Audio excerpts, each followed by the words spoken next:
A recent survey of South Africa's small business ecosystem has revealed that half of the country's small businesses may not survive the next year without urgent support. The Small Business Growth Index score of 51.08 index points places South Africa's small business environment in the vulnerable zone, indicating a sector under extreme pressure. Only 1 in 4 businesses reported growth, while 52.8% said they were contracting trading with difficulty or at risk of a closure of transport. Utilities and raw materials are the most volatile. Now, to unpack this conversation a little bit more further, I'm joined by Mukoki, who is the CEO of the South African Chamber of Commerce and Industry. Mukoki, a very good afternoon to you. Thank you so much for joining us. A very bleak picture that's been painted coming out of this survey as well, but the writings have also been on the wall. What have been some of the contributing factors to these statistics? Well, thank you very much, Masa, and good afternoon to you and your listeners. I think that the context is very important in that the economic performance of the country in general, given where the growth rates are, is one of the very key items. And I think that that generally tends to be followed by rates of unemployment, because as you would understand, if people are not working, people cannot buy services, they cannot buy products that are actually made by business or businesses. And then, of course, the level of interest rate in terms of the climate, even though, of course, the SARB has just done another reduction of 25 basis points, but we do believe that those rates are still significantly very high in an environment where unemployment is very high and economic growth is very low. So contextually, when you look at all those issues, you then would end up in a situation where businesses would be uncertain about the future, and those who are actually operating are unsure about what the meaning of growth would look like going forward. And then you do have other aspects, of course, the issue relating to tariffs that's going to come up into the future with the Americans, and a whole range of other issues relating to other people who are able to bring their products cheaper into South Africa. Some of them are bringing substandard goods, some of them are allowing goods to come through our porous borders. All these factors, they come together as a community to impact business performance. Yeah, quite an array of issues factoring there. And also, I wanted to unpack some of those figures as well. You know, the findings show that 33.9% of small businesses indicate they can only survive up to 6 months and under this continued pressure as well. And they would need intervention and support. That, when it comes to intervention and support, particularly whether it's from the private sector or the public sector, is there sufficient intervention and support for those small businesses?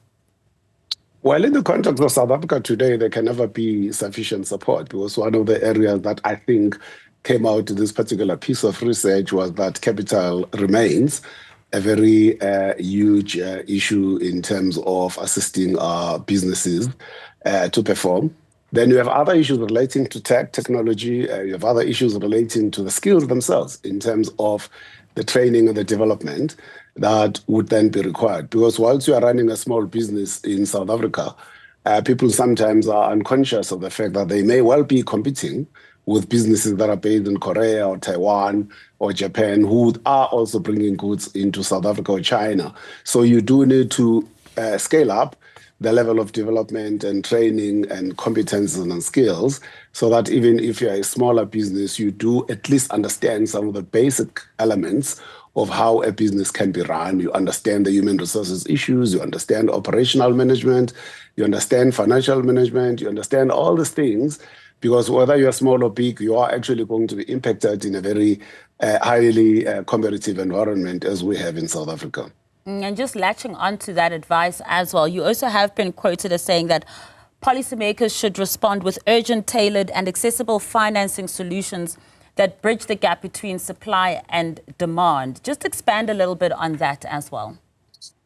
Well, yeah, the problem has become much more bigger than that of policy makers. And I think that everyone that is in leadership, especially in the private sector, we all need to now start working together, because it's of no use to keep complaining about government. We have to work together now. Government, public, private sector.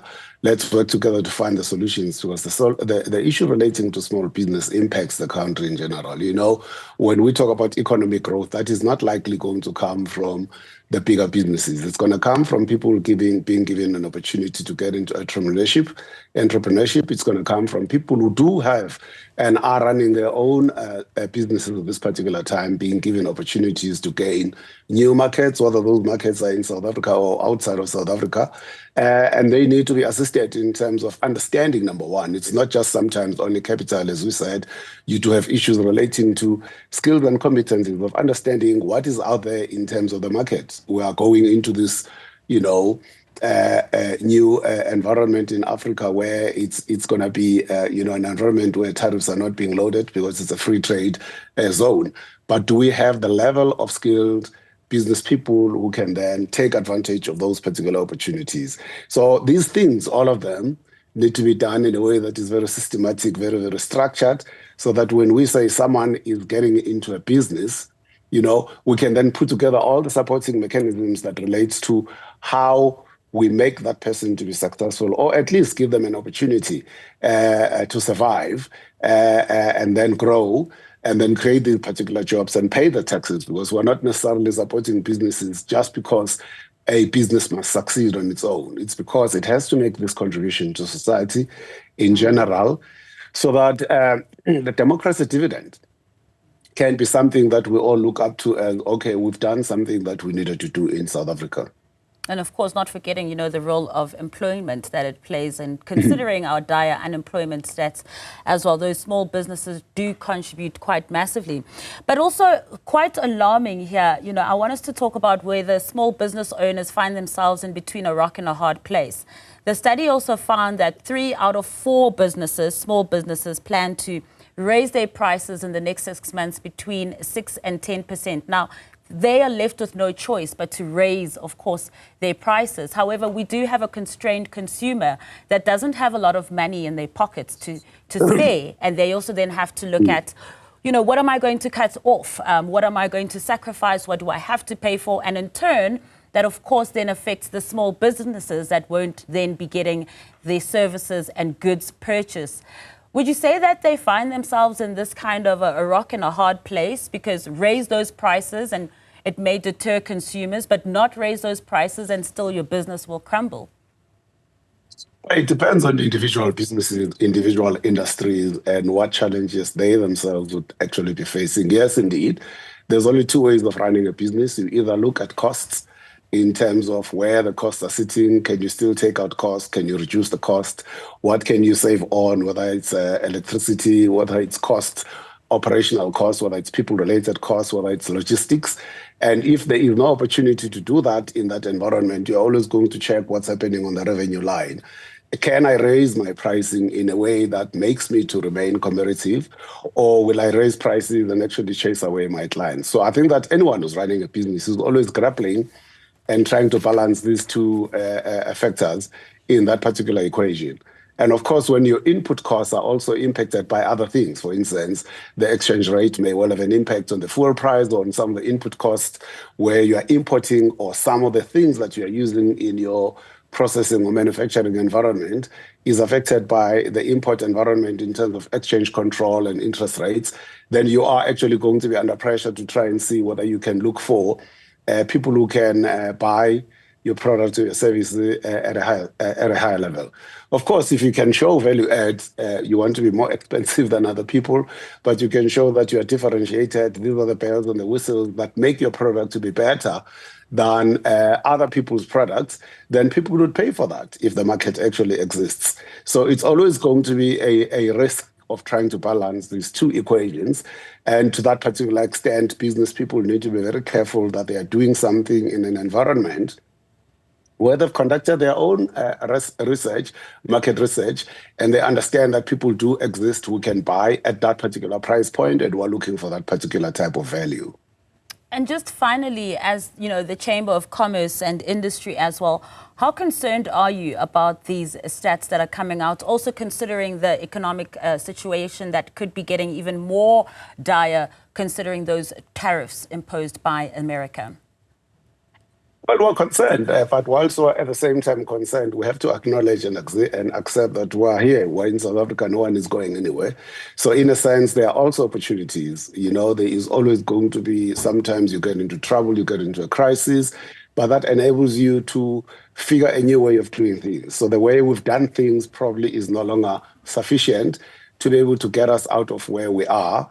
And that therefore means it calls for all of us to start working together to look for new solutions. Everything should be reviewed, everything. Whether it's the Reserve Bank, whether it's the tax authorities, we need to be able to look at everything and say, well, even though we know that SARS obviously does levy different levels of tax in respect of entrepreneurs or small businesses, but that doesn't necessarily mean we cannot now sit down and say, wait a minute, let's have a look. Let's see whether there are any of these tax issues that are impacting the growth of business or are impacting people who may not actually even be able to get into business. Let's look at the regulations. Let's look at the interest rate environment, as I said earlier on. Should the Reserve Bank continue to hold interest rate at this particular level in an environment where the economy is like this? And I'm not necessarily advocating for a Trump-style engagement as he is fighting with the U.S. Federal Reserve, absolutely, where he's fighting and he insists that the rates must come down.